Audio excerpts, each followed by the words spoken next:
Dios les bendiga a todos.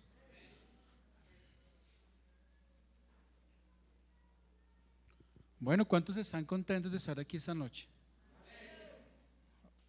Vamos, yo les invito a que abran sus Biblias. Libro de Gálatas, capítulo 4, versículo 4. Vamos a hacer un censo de carpeticas azules. A ver, yo quisiera ver levantadas las carpeticas azules que hay aquí esta noche. Muy bien, los felicito. A los que no la trajeron, sí, no los felicitamos.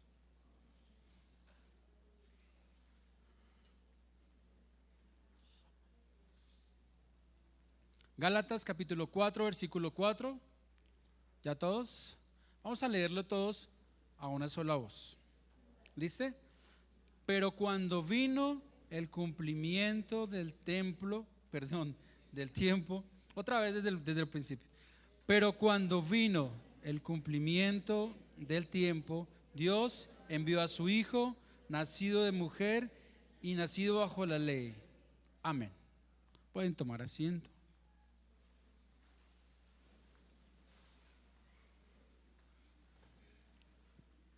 Bueno, yo quisiera verle la mano levantada de los hermanos que han venido a las 4 clases que hemos dado de escuela de formación. Por favor, levante su manita. Una manita, dos manitas, 3, 4, 5, 6, 7, 8, 9, 10, 11. Bueno, son varios. Los que han venido a 3, bueno, los que han venido a 2, los que han venido a 1. Bueno, creo que la mayoría ha venido a 1. Digo, por lo menos a 1 han venido. No se les olvide que estas enseñanzas quedan guardadas en YouTube. Pueden entrar y buscarlas como Escuela de Formación KG, K de Kennedy, G de Gospel, ¿sí? Y si a alguno le falta una hojita como la que le acaban de entregar, la hermana Jennifer tiene las hojitas de las clases anteriores. Entonces, no hay pretextos de ninguna naturaleza. Todo está servidito. Vamos a comenzar hoy.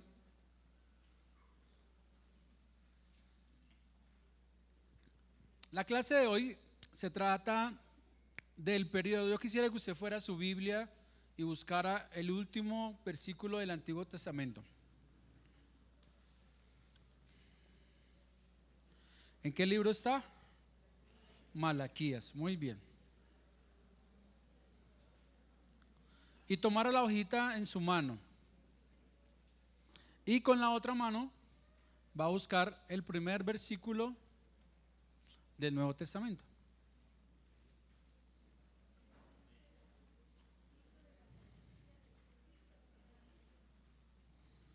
¿Listos todos? Bueno, entre esas dos hojitas, ¿qué hay en su Biblia? Una hoja en blanco. ¿Sabe cuántos años pasaron entre esa última hojita del Antiguo Testamento y la primera del Nuevo Testamento? Más o menos 400 años. Y ese periodo es conocido como el periodo de silencio o el periodo intertestamentario. Así que hoy, en esta noche, vamos a ver lo que sucedió en esos 400 años de silencio. Obviamente, no están en la Biblia. Entonces, esa es una de las cosas bonitas del Dios que nosotros creemos, que la historia de la humanidad encaja perfectamente con la palabra de Dios. Y esa noche vamos a ver qué sucedió en esos 400 años de silencio y cómo esa promesa que se hizo en el Antiguo Testamento viene a cumplirse aquí en el Nuevo Testamento. Lo primero que vamos a aprendernos esta noche es, ¿se acuerdan de la estructura del Antiguo Testamento? ¿Sí se acuerdan que eran 5, 12, 5, 5, 12? Bueno, hoy vamos a aprender cómo es la estructura del Nuevo Testamento. Siguiente.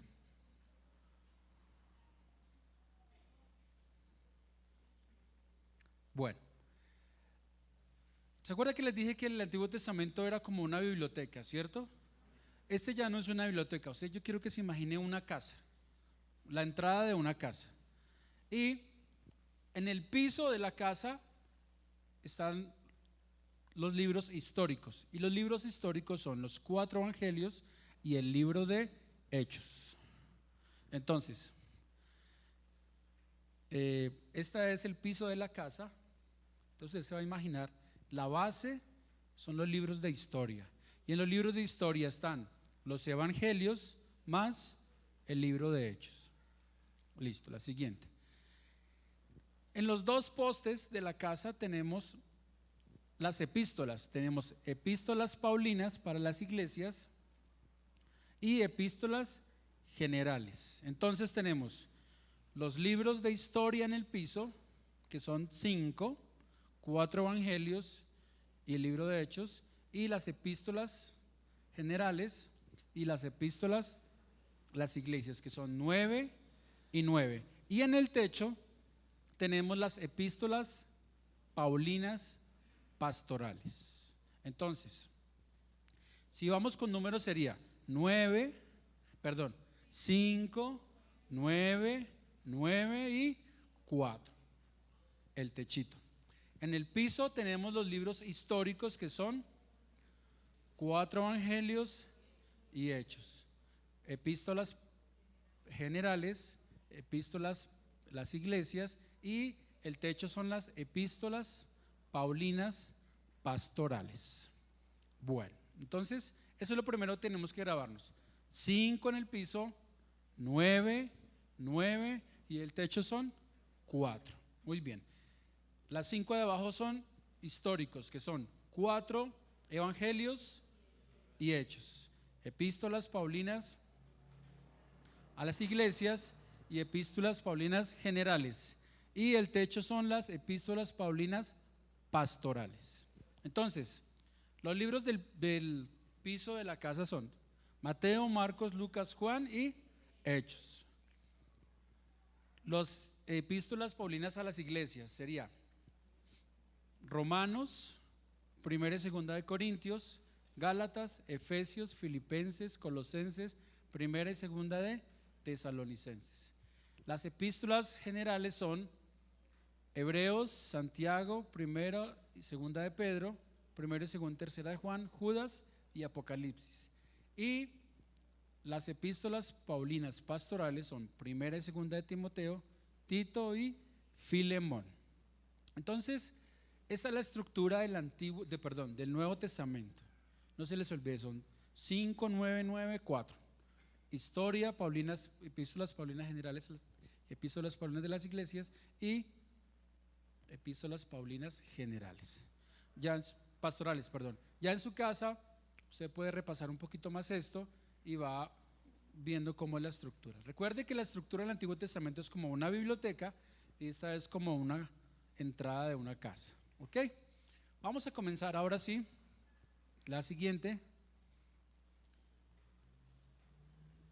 Esas son algunas metas de este seminario: conocer personajes, lugares y eventos muy importantes, arreglar en orden cronológico personajes, lugares y eventos sobresalientes, mostrar los movimientos geográficos más significativos del Nuevo Testamento, identificar los libros del Nuevo Testamento por medio de palabras claves, no olvidar el valor del Nuevo Testamento en la literatura bíblica, acrecentar a los participantes el deseo de estudiar el Nuevo Testamento, trazar la estructura que enlaza los libros del Nuevo Testamento y aplicar a la vida los principios de caminata bíblica del Nuevo Testamento.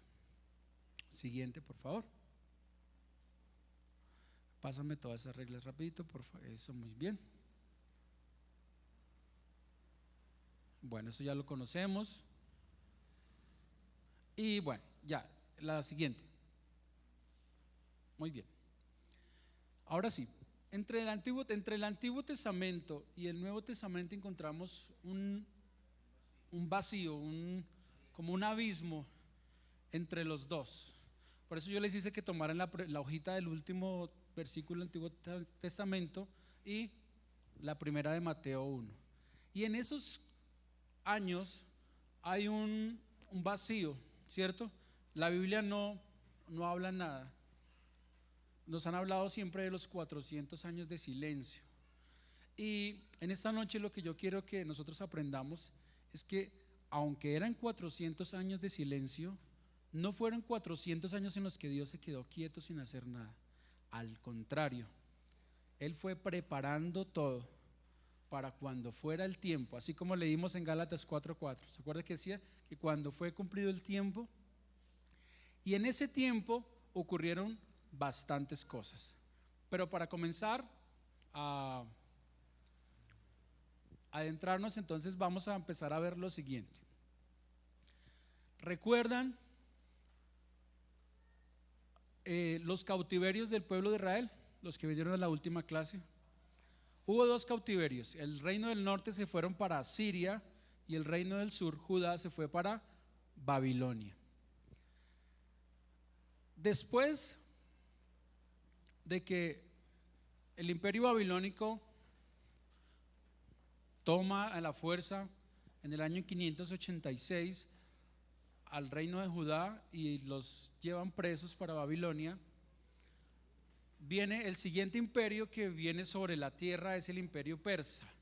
El imperio persa es el imperio que hace que el pueblo de Judá regrese a su tierra, y es cuando viene el periodo del retorno. ¿Se acuerda que hablamos de Zorobabel, hablamos de Esdras y hablamos sobre Nehemías?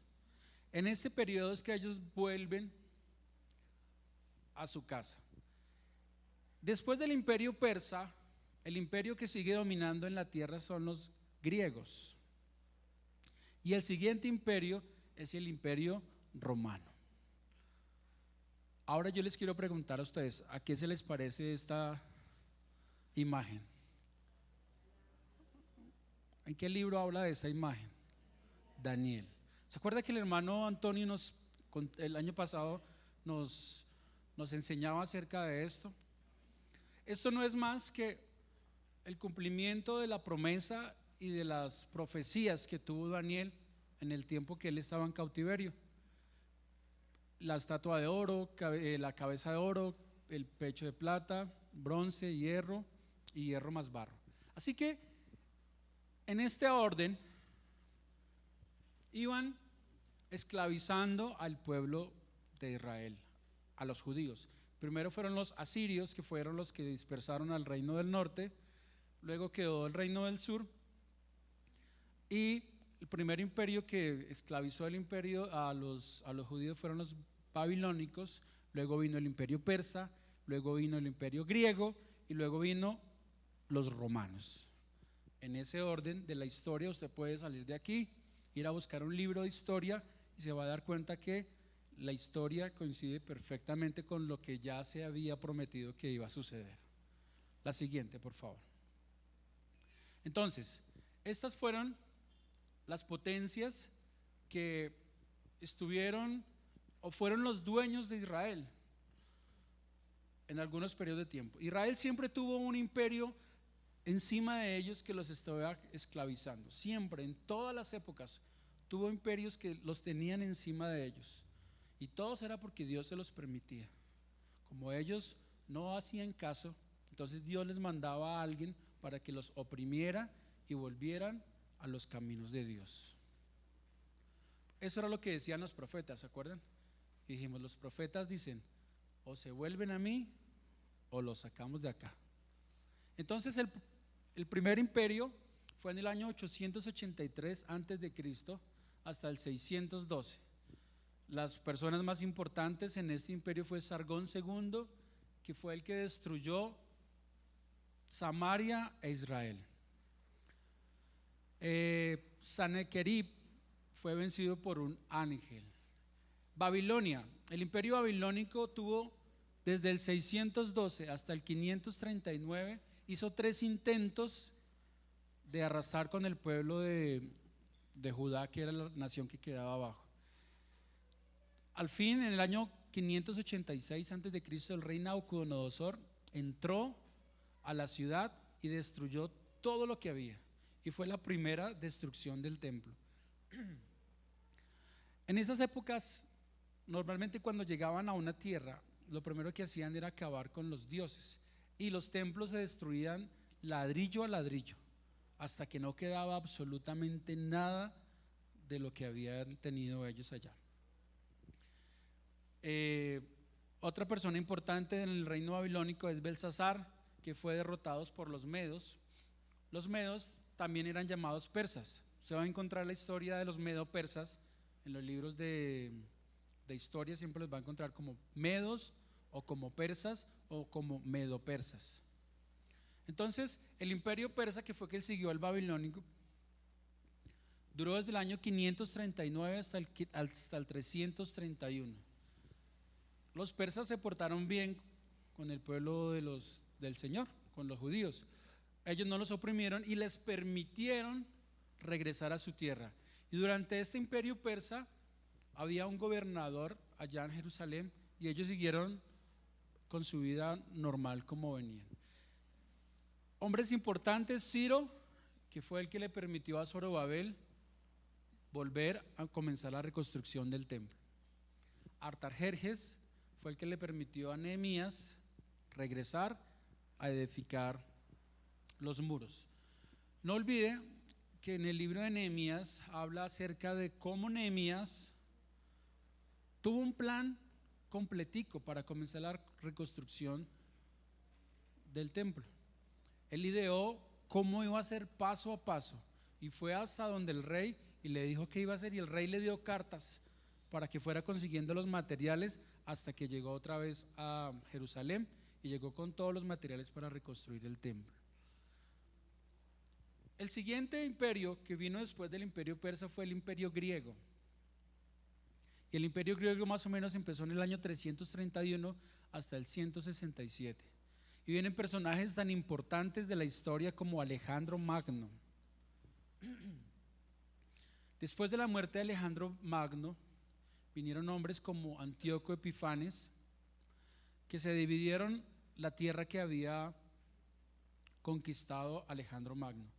Y Antíoco Epifanes es, digamos que famoso por haber profanado el templo de Jerusalén.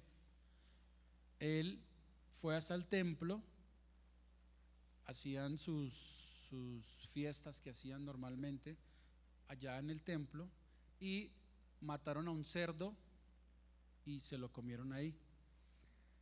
La muerte de Antíoco Epifanes es tremenda, pero bueno, no viene al caso. Después del imperio griego se levanta dentro del pueblo de Israel una rebelión. Estamos hablando del año más o menos 167 antes de Cristo hasta el 63 antes de Cristo. Y es conocida como la rebelión de los macabeos o los asmodeos, ¿sí? Los asmoneos es el nombre que le pusieron a la rebelión. Entonces, los macabeos tomaron su nombre de macabeos por una familia, la familia de los macabeos. Un señor que se llamaba Matatías Macabeos fue el que comenzó la revolución con sus hijos. Toda esa historia que les estoy contando se la puede encontrar en el libro de los Macabeos. Si usted quiere leer esa historia, ahí está. ¿Por qué es importante saber esto? Bueno, acabemos acá. Después de esa revuelta que se levanta en Israel, los israelitas comenzaron a volver y tener esa esperanza que tenían antes, volvieron a tomar como el impulso, nunca perdieron la esperanza del Mesías, y como un acto heroico y como siempre el Señor les ayudaba a ellos, pudieron sacar de su territorio a los griegos. No era una tarea fácil, pero la pudieron hacer.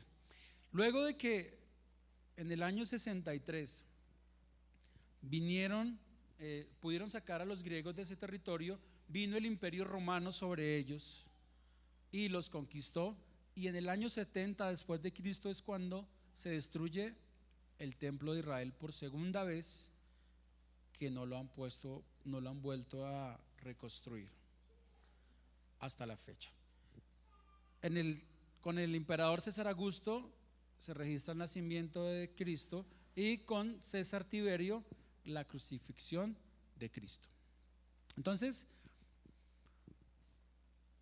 ¿Por qué es importante saber esto? Porque en ese periodo fueron más o menos 400 años. Pero aunque nosotros pensamos que fueron 400 años donde Dios dejó que hicieran lo que pasara con el pueblo de Israel, vienen cosas muy importantes que en esta noche quiero que veamos. En ese tiempo y después de que viene el imperio griego a invadir, el imperio griego había conquistado todo el mundo conocido. Así que en ese entonces el lenguaje que se hablaba en todo el mundo era el griego. Así como ahora el idioma que más o menos conoce todo el mundo es el inglés de ese tiempo era el griego. Pero mira una cosa muy importante.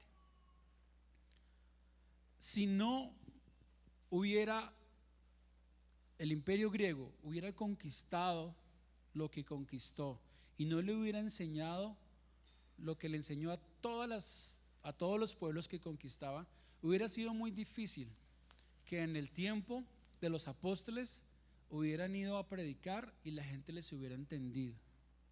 Así que esta expansión de los griegos, el Señor a la hora de llevar el evangelio a toda parte la utiliza. ¿Para qué? Para que las personas pudieran entender la palabra de Dios.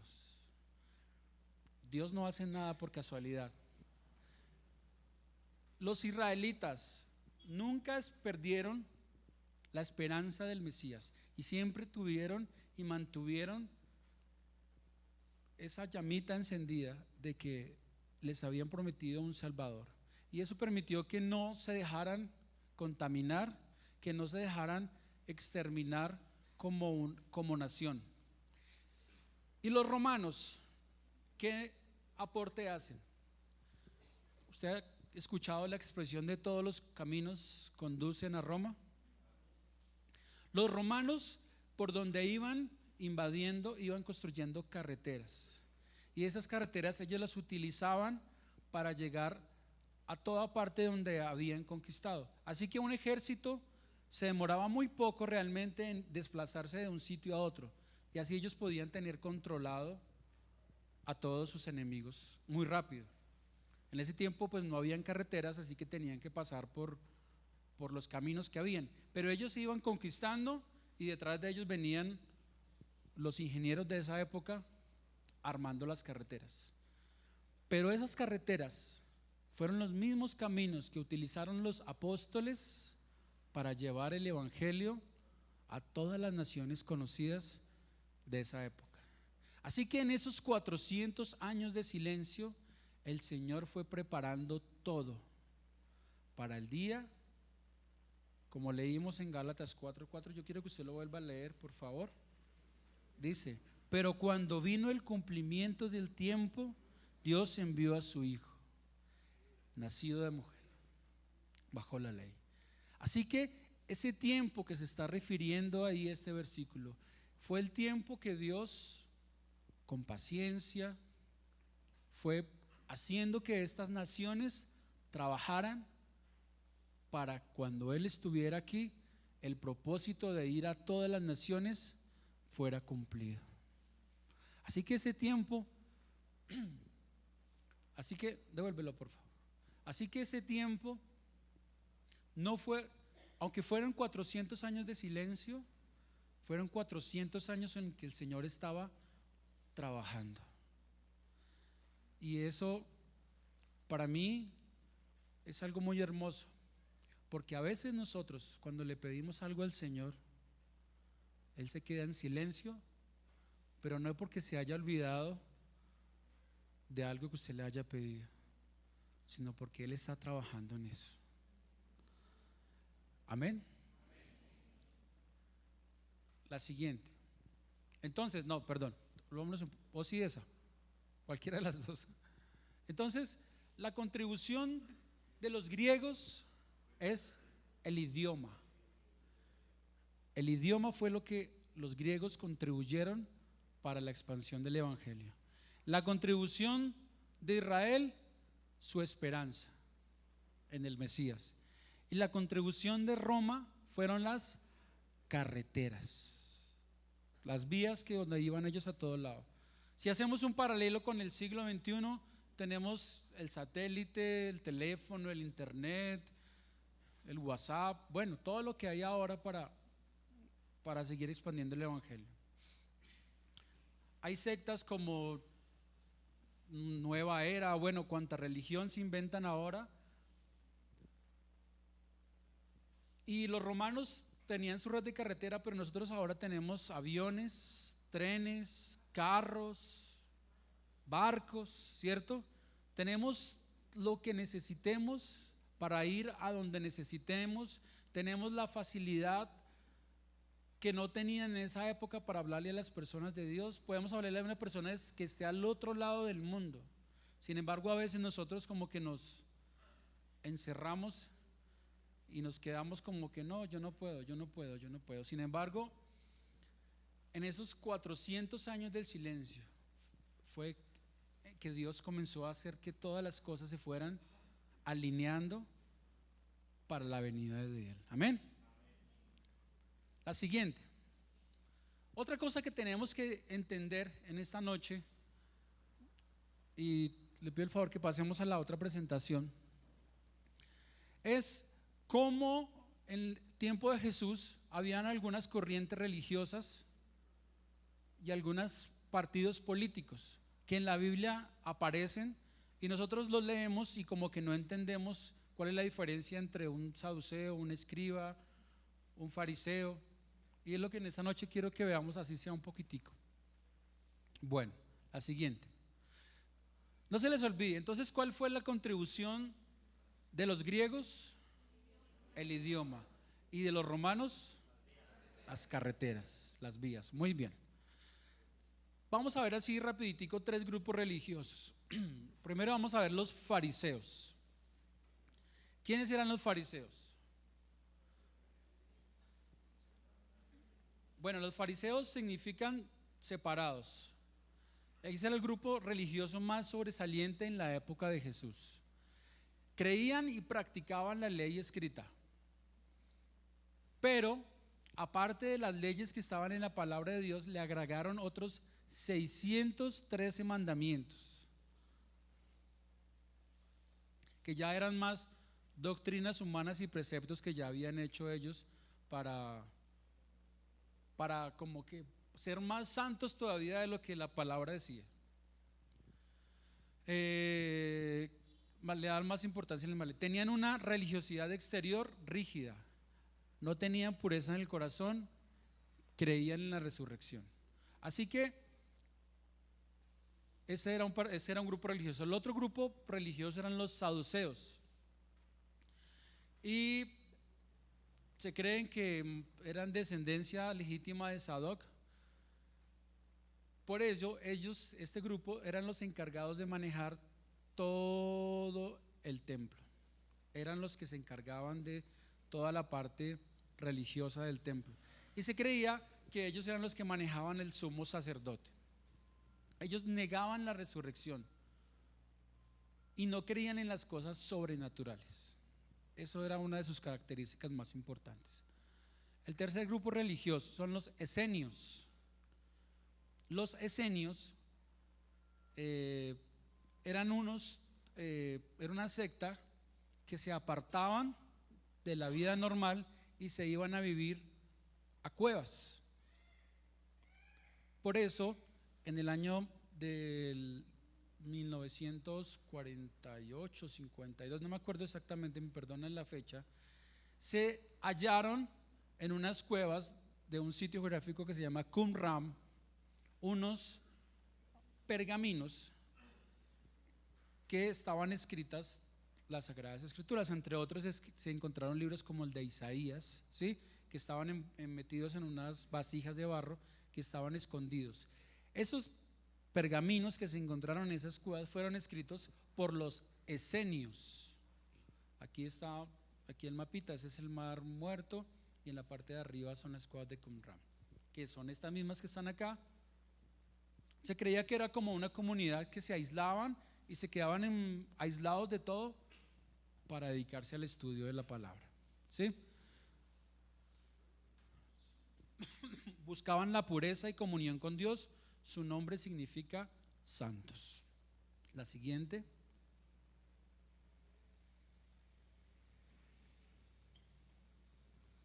Algunos grupos políticos de la época eran los herodianos, los celotes y los galileos. Los herodianos era una secta de judíos que aprobaban el sometimiento al gobierno de Roma. Creían que Herodes y su familia era la última esperanza para Israel, para mantener su propio gobierno nacional.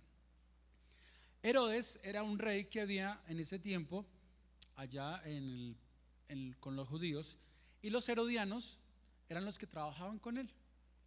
Por decir algo, si el presidente se llamara Herodes, entonces los que fueran herodianos eran los que trabajan con él en el gobierno. Entonces esa secta eran los que trabajaban allá con Herodes.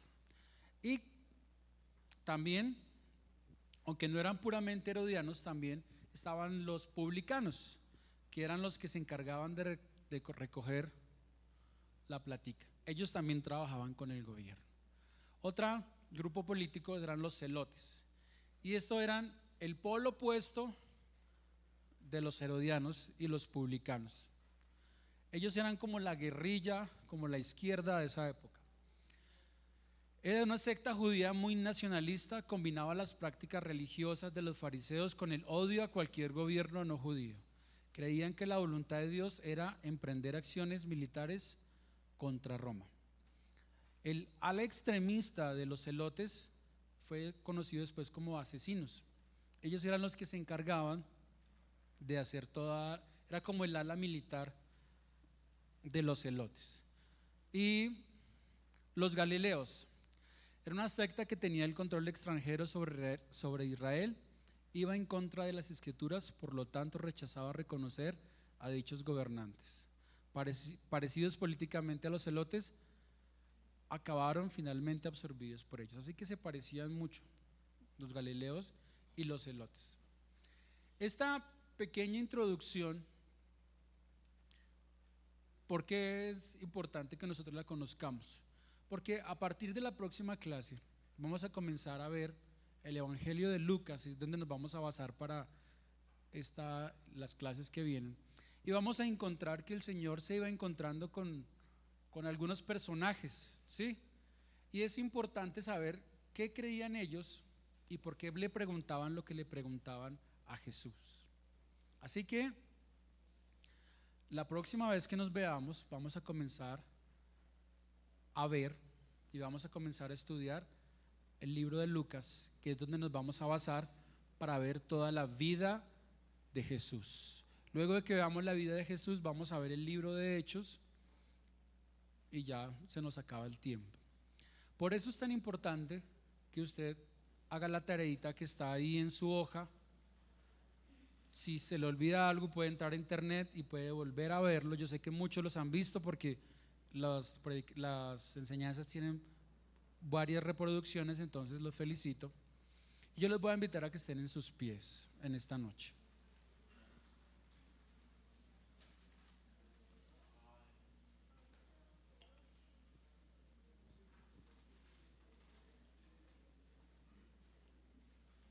Yo quiero que por un momentico se piense, creo que siempre lo digo, pero es que es la conclusión que más me parece a mí con respecto a todo esto. Es todo lo que hace el Señor, todo lo que hizo, que está haciendo y que hará, para que usted y yo entendamos que Él nos ama de una manera extraordinaria, de una forma en que Él no escatima ningún esfuerzo, de una forma donde Él hace que las potencias más grandes de este mundo hayan venido a esta tierra para cumplir el propósito de que usted y yo conozcamos y compartamos la experiencia de tener al Señor en nuestro corazón. Hermanos, en esta época era muy difícil ir de un lugar a otro, era muy complicado compartir la palabra de Dios. Sin embargo, el Señor hizo todo lo que tenía que hacer para que su palabra se cumpliese. Así que yo lo invito, mi querido hermano, ahora tenemos la facilidad de tener todo a nuestro alcance. Yo lo invito para que usted pueda estudiar un poco más en su casa. Yo sé que usted lo está haciendo, que usted pueda investigar un poco más. Y el día que usted pueda, que tenga la oportunidad de compartir con una persona, por favor hágalo, hermano. Demostrarle todas las maravillas de Dios, todo lo que ha hecho Dios en medio de toda la historia humana para traer su palabra. Amén. Vamos a elevar nuestras manos y vamos a darle gracias a Dios por lo que nos permitió aprender hoy. Amén. Señor Jesús, te doy muchas gracias, Señor, por esa oportunidad que me diste de estar aquí, Señor, en medio de tu pueblo.